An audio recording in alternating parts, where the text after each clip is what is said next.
Sophie's masterpiece. Sophie was no ordinary house spider. Sophie was an artist.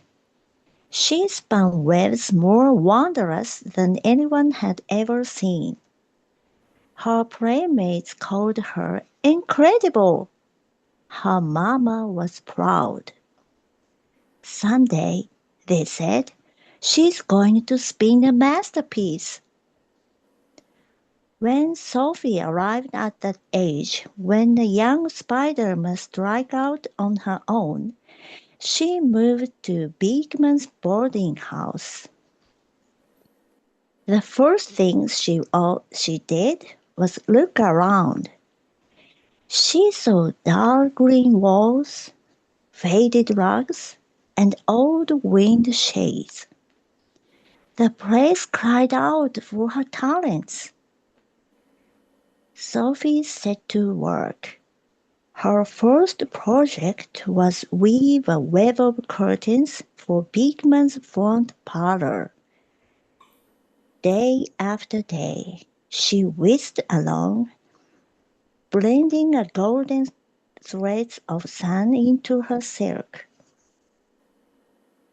Then, one day, the landlady noticed her and screamed, "I'll have no spiders in my parlor."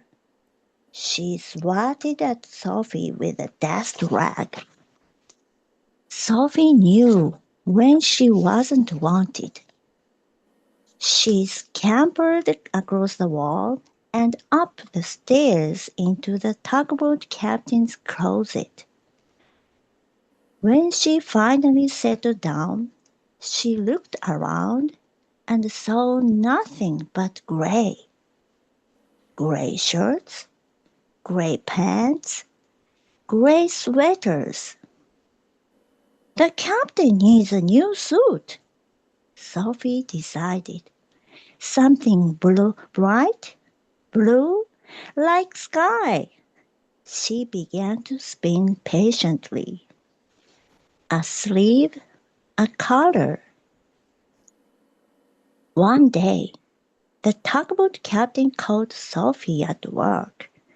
He screeched, "A spider!"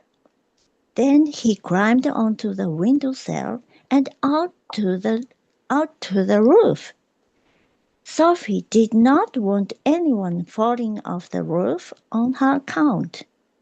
She scuttled out of the closet, down the hall, and into the cook's bedroom sleeper. The cook's bedroom slippers was patched and dirty. "I'll spin cook a new pair," Sophie thought, "after I rest a bit."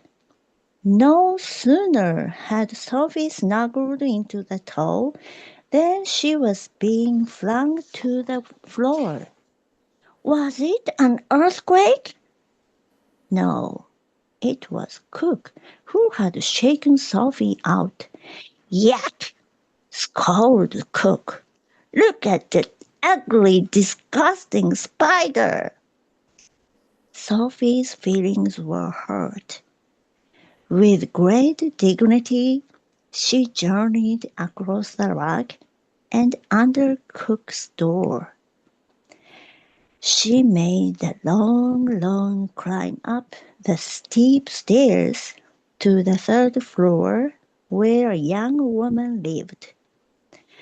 Wearily, Sophie slipped into the young woman's knitting basket and fell asleep. By this time, many spider years had passed. Sophie was older.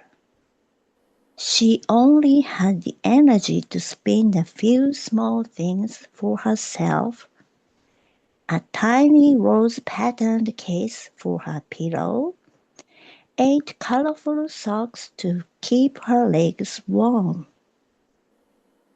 But mostly she slept.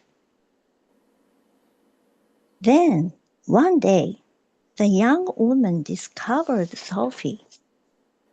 Oh no, thought Sophie, close to tears. She knew she did not have the strength for any more journeys.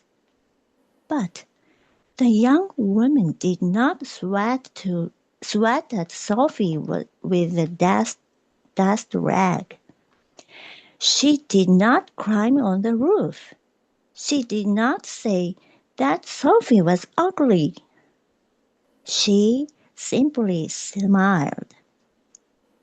And without disturbing Sophie in the least, the young woman picked up her needle and yarn.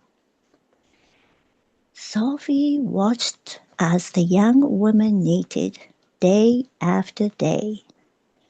"Beauties!" cried Sophie.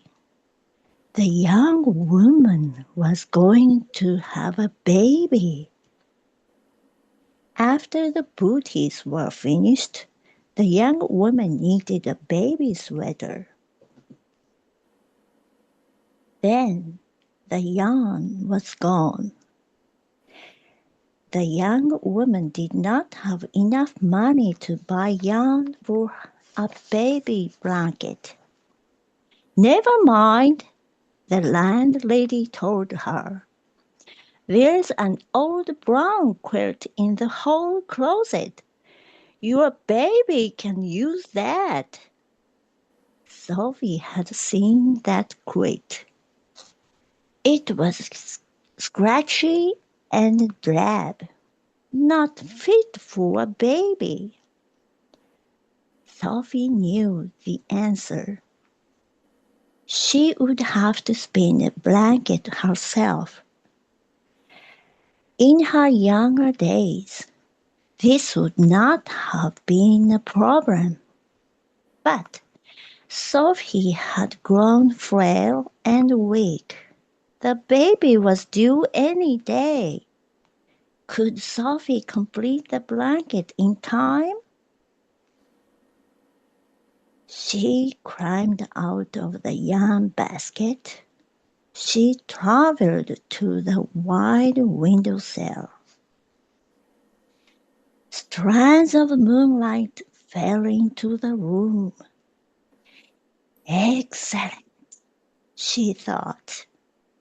"I'll weave those strands into the baby's blanket.